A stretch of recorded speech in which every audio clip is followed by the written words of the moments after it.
bakit ba hindi na ipopromote ni Bea? Meron po nag-react mula sa Team Bea. Oh. Oo. Basta matin ka na nga lang, Bea, na hindi sinasadya, nag-hello ang kanyang Junjun. It's an accident. It's a wardrobe malfunction. Ilan ba sila? 80 plus. Ah, talaga? Oo. Kay, Don Ramon. 80 plus ang anak ni Don Ramon. Talaga? Kapag sumakay ka ng jeep doon, huwag mo raw pagchismisan ng mga rebelya. Ha? Bakit? Ito na ang latest, kaya tumutok ka na, dali. Ito na nga! Ito na ang mga marites, kaya i-chika mo na, dali. Ito na ang latest! La la la la la la la, i-chika mo na, dali. Ito na ang latest! La la la la la la la, i-chika mo na, dali. Ito na ang latest! Hello mga ka-update! Ito po ang inyong mga lingkod. Ito po si Mama Loy. At ito naman po si Papa O, si Ocha Elias. Ano pa nga ba? Ang lagi niyong inihirit sa amin. Ay! Ichika mo na, dali. La la la la. Ako, ito na nga, ichichika na namin sa inyo. Pero bago yan, kinakabahan na po si Loy for tomorrow, Thursday, September 28. Kasi ngayon na yung araw ng open mic na dali. Yeah! Naghanda kami ng aming mga materyales para naman aliwin kayo. Siyempre mag-stand up kami doon. Kasama si Marisa Sanchez. Yes. Oo, na napakahusay na komedyana at singer. Oo, kasama rin si Josa. Yes. At si Jegs po. Ayan. Doon ako. Manonood lang. Yes. Nagpalibre. Pero bayad. At least bayad. Diba? Pero syempre, ayan yan ha. Thursday na po yan, September 20. Sa D1 or sa District 1, Manila, sa BGC. Yan, kita-kita tayo 8 PM po yan. Ha? Diyan na kayong mag-dinner, napakasasarap ng mga pagkain. True! Ha? Ayan. At syempre pa, ay na nga, sisimulan na natin ito, no? Oy! Oo, kung naaalala ninyo, ha? Ang nakaraan, naibalita natin dito, ang tungkol sa paggawa ng pelikula ni Bea Alonzo na hindi natin alam na meron palang pelikulang ginawa si Bea na ang title ay 1521. Yes. Nauna nating ibinalita dito na di umano itong si Bea ay hindi makikikooperate sa pagpopromote ng naturang pelikula. Oo, dahil marami raw reklamo. At ang sabi naman ng producer ay naibigay naman daw nila yung iba. Oo. Pero, eto na nga, bakit ba hindi na ipopromote ni Bea?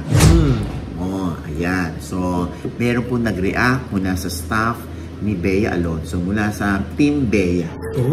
Oo. At ang sabi niya ay hindi raw makakalimutan ni Bea Alonzo ang 1521. Why? Dahil dito siya sa pelikula nakaranas ng mga kakaiba. Oo. Na parang hindi niya naranasan sa ibang production outfit. Oo. Ano yun nga? Gaya ng? Ayun. Ito. Okay. So, yung hotel room ni Bea mismo, sinagot ng producer. Pero, yung hotel room ng kanyang team, o yung Bea team, ay hindi sinagot. So, ang sumagot ay si Bea. Tapos, eto na. Saka lamang daw nagkaroon ng air content. Ilang araw na lang bago matapos ang pelikula. At nasa gubat sila. Na-injure pa yung director kasi hindi safe yung way patungong location. Ete, paano hindi safe? Gubat yun, di ba? So mag-iingat ka talaga sa paglalakad doon.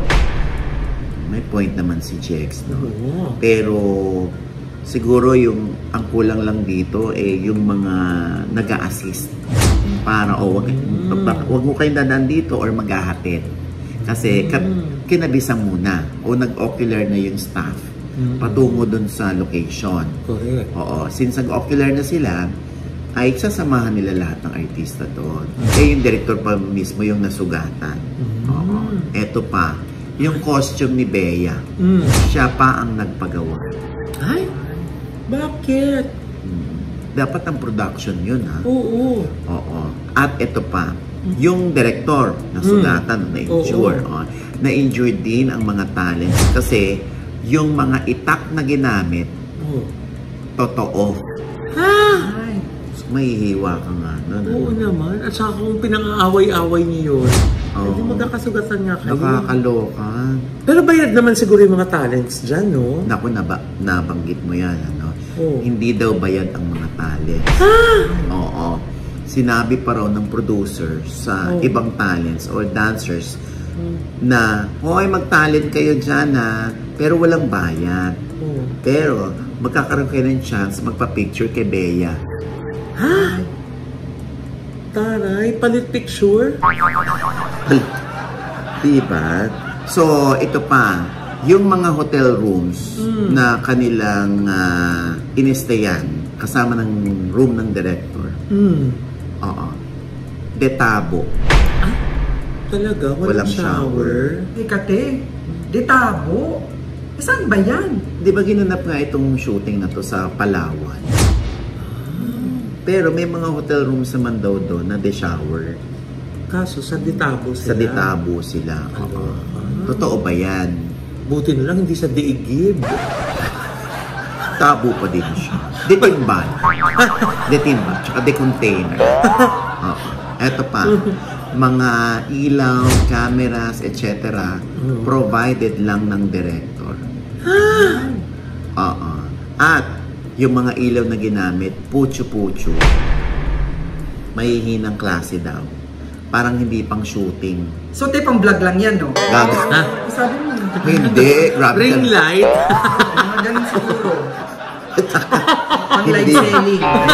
Parang di pa sasagot natin sa kanila yan. Okay. Kahit daw tubig, walang mainom yung talent. Oo, si Bea pa raw ang nagpamerienda at nagpatubig. At wala raw service para sa talents. Naglalakad sila patungo sa kanilang hotel kahit gabing-gabi na. Bakit ba yan tinanggap na yun ni Bea to begin with? Kaya raw nag-yes si Bea dahil nga raw maraming pangako yung producer na hindi naman daw natupad. Kung ganyan nga na, hindi nga talaga siguro magpo-promote si Bea, no? Yan ang ating aabangan. Pagka yung producer pupunta rito to promote the movie, even without Bea, ayun na. Yun na yun. That's tantamount to say, gusto ko yan. Ang tantamount? Ano ba spelling nun? Basta umatin ka na nga lang, Bea.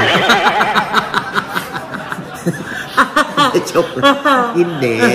So, parang ibig sabihin lang noon, kapag ang nagpatawag ng press con yung producer at wala dun si Bea, kundi yung producer lang nagsasalita, yun na, hindi talaga magpo-promote si Bea. Kaso na hindi ba siya madidemanda noon? Para ba sa kontrata niya na kailangan siya mag-promote? Wala. Dahil ang producer na rin nakausap ko So, ano yan? Nasa kontrata ba nang po-promote si Bea? Wala. Pero hayaan mo na ako na lang po-promote. Anyway, sa mga ganitong reklamo ng isang staff ni Bea Alonso, itatanong natin ngayon sa producer, gaano katotoo po itong mga akusasyon na ito? Kasi, pagka ganito ho at totoo ito, kung totoo man ito kami mismo, maiintindihan namin si Bea. Kung, kaya pala. Dahil, sa mga nakaraang ginawang pelikula ni Bea, nakaranas siya ng VIP treatment. Dahil bida siya. So, lahat ng mga gusto ng artista, binibigay din. Matik naman yan dito Kahit sa Regal, sa Viva, sa Star Cinema, sa GMA Films, diba? Binibigay yan sa mga artista, lalo na at bida. O dito sa pelikulang ito sa 1521, na isang period movie, ay bida si Bea. At sabi nga ng staff, hindi naramdaman ni Bea na bida siya. Pangalawa, naaawa si Bea sa mga tauhan. Yung iba hindi pa bayad. Kaya daw ang laki rin daw ng iniluwal na pera ni Bea. Para siguro ibigay sa ibang talent, sa hindi bayad. So, kung binigyan na ni Bea yan, plus selfie pa with her? Parang ayaw mo. Kasi may tantamount ka kanina eh. With her naman ako. Ewan ko sa'yo. Anyway, so yun. So ito ay hindi natin ginadjudge yung producer noon. Bibigyan din natin siya ng pagkakataon, ipaliwanag kung gaano katotoo itong mga sinasabi ng isang staff ni Bea. Open naman ang aming programa. Anyway, sana nga hindi totoo. Oo. Kaya kung totoo? Diyos ko, mali naman talaga yung producer. Mali. Dahil kunwari ako yung manager ni Bea, ay nako. Diyos ko, lahat yan naka-itemize. Lalo na kung first time yung producer nakukontak sa alaga ko. Or kukunin yung alaga ko for the first time. Lalo na kung outside Viva, Star Cinema, or GMA Films, o ano, ay kailangan isa-isahin ko yung mga kondisyones. Otherwise, magmumulta sila. Ganun. Kasi sayang, ang dami pinangako kay Bea pero hindi tumupad. Dapat yung problema na yan ng manager ni Bea. Bakit si Bea ang namumblema? Ay, oo nga. Di ba trabaho yun ng manager, Nay? Oo. Kung ako manager din ako, trabaho namin yun. Sino ba manager ni Bea, Nay? Si Tita Shirley Kwan. Kaya hindi natin alam, baka naman may panic si Tita Shirley tungkol dyan. O syempre, trabaho din ng manager na humarang ng bala para sa kanyang alaga. Tsaka baka meron din naman siyang sasabihin din. Open din kay Tita Shirley ang OGD Showbiz Update. Meanwhile, ay, SpongeBob. Ang nakaraan. Ay! May nakaraan ulit. Nakaraan ulit. Naibalita na po namin dito. Yung tungkol sa viral video kung saan nagla-live selling itong si Mariel Rodriguez at naroroon ang kanyang asawang si Senator Robert Padilla na nag-aalog ng juice ba yun? Oo. At syempre, hindi sinasadya pag yuko ni Robin, nag-hello ang kanyang Junjun. Ay, nakita mo? Oo. Ay, wala namang mali siya. Talaga? How was it? Mistiso. Hindi. Ito na nga, nakita kami ni Mariel at ni Robin sa birthday party ni Senator Bong Revilla sa Okada, Manila. Oo, syempre, agad na kinausap ko si Mariel tungkol doon. Bakit may lumabas na ganoon? Etong sabi ni Mariel. Delete ko naman siya agad. It was really an accident talaga. Accident siya. I don't know really how I feel about it kasi nga sobrang accident lang naman talaga yung nangyari. Pero sobrang funny kasi sinabi ko kay Robin nung morning, sabi ko sa kanya, delete ko by the way yung live selling ko kagabi ha. Kasi lumabas, ganito. Pinag-isipan niya sa Amerika, sabi niya, ako sorry, di ba, nawalan ka ba ng benta? Ganon. Yun lang ang salamin. So, it's not really a big deal because it was really an accident. It's not like flash na talaga. Yung kabastusan talaga. Wala namang ganun na ganap. It was an accident. Para lang sabihin natin, it was a wardrobe malfunction. Ganon. Ayun. Ayun pa. Wardrobe malfunction. Oo, diba? Diba? Pero naikwento nga sa akin ni Mariel bago pa kami nag-video reaction doon. Sinabi niya na bigla na lang siyang ginising ng kanyang staff. Ma'am, baka pwede niyong i-delete yung video. Ay? Opo, kasi na-viral po. Nakita po yung ano ni Sir. Ganyan-ganyan. Kaya kausap ko rin si Robin. Sabi niya, hindi naman sinasadya yun, pare. Sorry naman, baka naka-offend tayo. Tapos sabi naman ni Mariel, Daya, yun pa yung kanyang sagot ha. Kung nabawasan ba yung benta ko. Hindi yung sa pututoy niya. Yun yung mas concern niya. Oo, kung nakabeda. Imagine mo, no? Walang pakialam si Robin. Oo. Hindi mo ba tinanong kung may nag-mind dun sa ano ni Senator Robin? Oo. I'm sure may mga nag-mind na lang. Ano ba yan? Kamusta naman ang ulat panahon? Ay, nako. Siyempre, kitang-kita naman ang ulap, puting-puti. Pero alam mo, hindi bothered si Senator Robin. Hindi siya bothered nung parang hiyang-hiyang ako. Walang ganun. Wala. Nakita. Ano pang magagawa niya? Kaya nga. Diba? Ganun kasi siya mag-outfit sa bahay. Nasa bahay lang naman kasi siya. At saka hindi naman siya yung walang lower garment. Nakaano siya na yun, di ba yung parang ano ba tawag doon? Yung parang sutana ba yung tawag doon? Parang bathrobe daw. Parang siya yung naka-men's garment na na mahaba, di ba? Oo, yun. At tapos ang baba ng neckline, kaya nung pag mas mababa pa nga kaya nung pag yuko niya dahil may kukunin siya. Ayun na. Hello, Tweeties! Ay! Tweety ba? Yes, mistiso, no? Ay! Pag walang cover, hindi nakukulog, ganun yata talaga. Anyway, nandun na rin naman tayo sa sa birthday party ni Bong Revilla. Napakaraming artista, baka may makalimutan akong banggitin. Siyempre tayo invited at ang dami nating nakitang artista dyan. Kasi na Maricel Soriano, Lorna Tolentino, Isabel Rivas, si Tita Lynn Enchalce, si Theo Sapos III, si Jingoy Estrada, si Philip Salvador at si Robin Padilla ay humawit. Nandun din yung tatlo sa mga naging leading ladies niya, sina Jean Garcia, si Sunshine Cruz at si Aramina sumayaw din. Katabi ko naman sa upuan itong si Angelo De Leon ng Konsehal ng Pasig at si Wawi Rivera, yung kanyang mister. Nandun din si Aga Muna kasama si Bayani at Bayani. Yan, si Naled, si Sherlyn Gonzalez, andun din. Si Tita Cory Vidanes, si Sir Carlo Katigbak at saka yung mga taga-GMA bosses nandoon din.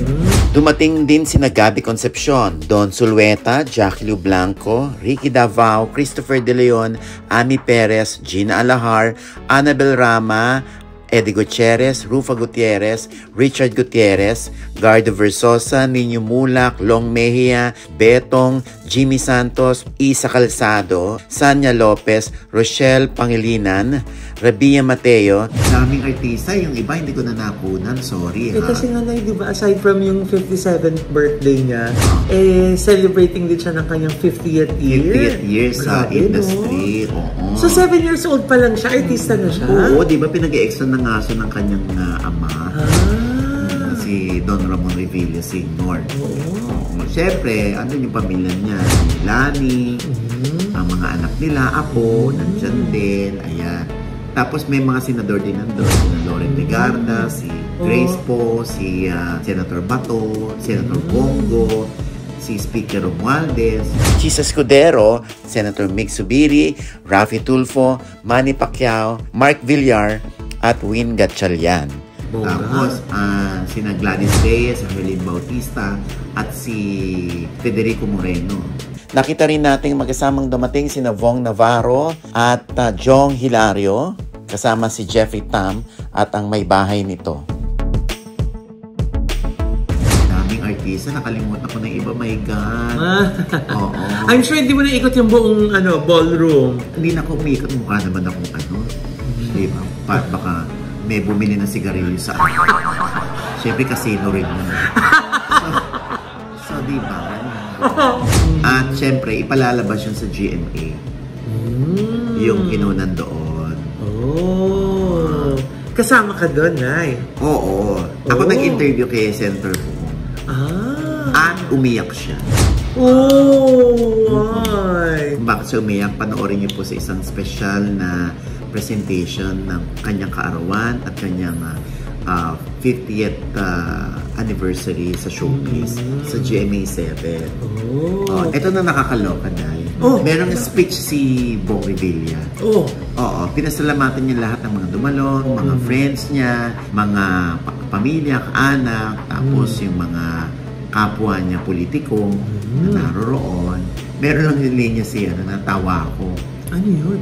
Diyos ko kung ilang kapatid ang nandoon sa venue. Ilan? Eto. Sa aking mga kapatid, Strike, at Rowena, and then your Marlon at the Princess, Diane, sa aking mga kapatid, mahal na mahal ko kayo. And meron pa akong nakalimutan, at yung 6 na lupa na nakikita ko. Nakakalawa. 60. Ilan ba sila? 80 plus. Talaga? Oo. Kay Don Ramon. 80 plus ang anak ni Don Ramon. Diba sa Cavite may biro-biroan doon? Na kapag sumakay ka raw ng jeep doon, huwag mo raw pagchismisan ng mga Revilla. Bakit? Oo. Kasi baka yung katabi mo, anak pala ni Don Ramon. Ganun. Sa dami daw ng anak. Grabe. Anyway, happy birthday ulit, Senator Bong Revilla.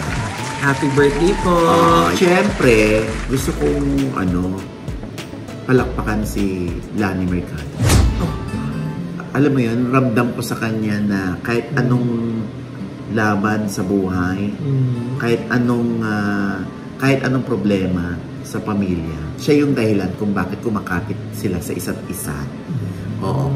Yan ay mapapanood nyo sa aking 2-on-1 or 1-on-2 interview with Lani Mercado and Bong Revilla. Nako, ang revelation ni Lani Mercado, ang mga nakakaloka ng taon. Ayan, sa OGDS Inspires. And with that, mga kaibigan, ito po ang inyong mga lingkod. Ito po si Mama Loy. Sa lahat po ng mga nanonood sa amin na hindi pa namin subscribers, sana naman po mag-subscribe na kayo dahil madali lang naman po. I-click lang po yung subscribe button na nandyan sa ibaba. At kung iba din po ang aming episode at meron kayong komento sa lahat namin chika, i-comment nyo na po yung below, i-click ang like button at huwag kalimutan i-click ang notification bell. Pag-click nyo yan, kayong unang-una notify na meron kaming latest update at syempre pa ang kanya-kanya nating channel. Yes, sana manood at mag-subscribe din po kayo sa channel ko. That's Mamaloy, M-A-M-A-L-O-I. Pati na po sa iba't iba kong social media accounts, sa TikTok, sa Twitter, sa Instagram, at syempre sa Facebook. Mamaloy lang po. At syempre sa Tita Jegs channel, may bago po akong vlog dyan. Panoorin nyo po. At syempre, pasalamatan ko lang ang Renee Beauty Lounge, ang Just Relax Massage and Spa, at ang Ideal Vision. Thank you po! Ayan. At syempre pa, ang aking panayam pa rin kay Seth Fidelina at kay Francine Diaz. Yes! Oo. Alam mo, sumampala ng 1 million. Ito kasi dalawang ito nakakaloka. Oo, dahil nga sa kagagahan namin ni Francine. Kaya, ayun, kung curious kayo, sa OGDS Inspires lamang po yan. Yes! At na nasa I1TFC na rin po. At syempre, gusto natin pasalamatan ang Coco Pandan. Yes. Ang pinakamasarap na kanin o na bigas. Yes. Na hindi po 20 pesos. Pasensya na. Hindi po 20 pesos. Pero napakasarap kahit wala kayong ulam. Amoy pa lang ng bigas pandan na. Lalo na pag sinaing nyo. Yes. Alam nyo yan, hindi pa. Coco Pandan lamang po ang hanapin sa palengke. Of course! Yan At syempre pa, yung mga kababayan natin dyan sa US of A, sa Canada at sa ilang parts ng Europe, ayan. Kung hindi pa ho kayo nakaka-download ng Sendwave app, dahil gusto nyo magpadala ng pera, ayuda, sustento, dito sa inyong mga mahal sa buhay sa Pilipinas, naku, yun na nga, i-download nyo na po yung Sendwave app. Yes. At kung first timer kayo, naku, congratulations dahil meron kayong $20. Wow! Yes. Ang laki nun, no? Basta gagamitin nyo lang ang aking promo code OGIE. OGIE. Yes. Ayan, At syempre, basta hihingi nyo lamang po ang GCash number ng inyong padadalan o kaya yung bank account details ng inyong padadalan. Dahil pag GCash, mga minutes lang nandun na sa kanila. Pag bangko naman, mga pwedeng abutin hanggang 5 oras bago dumating sa kanilang account. Ang importante, darating. Yes. Within the day. Ayan. Mabilis. Kasi fee-free din to. As in, walang service charge. Wow! Kumakaltas lang sila ng kurot lang ng konting-konti mula sa exchange rate. Pero madalas daw mas mataas pa rin sa exchange rate. Di ba? Kaya naloloka sila kung bakit parang wala silang nararamdamang kaltas ayan. Try nyo yan, ha? At syempre, ito pa rin po ang inyong lingkod, Papa Osin Oji Diaz, na laging nagsasabi at nagpapaalala sa inyo na sa tuwing gigising po tayo, tuwing umaga, wag na wag po tayong makakalimot na magpasalamat sa Panginoon dahil tayo kanyang ginising. Ibig sabihin, may mission pa rin po tayo sa buhay. Sabay sabing, every gising is a blessing! At ano pa nga ba ang lagi niyong inihigilit sa amin? Ichika mo na, dali. La la la la la la la la. Ichika mo na, dali. La la la la la la la la. Ichika mo na, dali. Thank you, Mia, for guest. Sino ba? Ako bangs ngayon, Akala ko si Mia. Akala ko ba heart?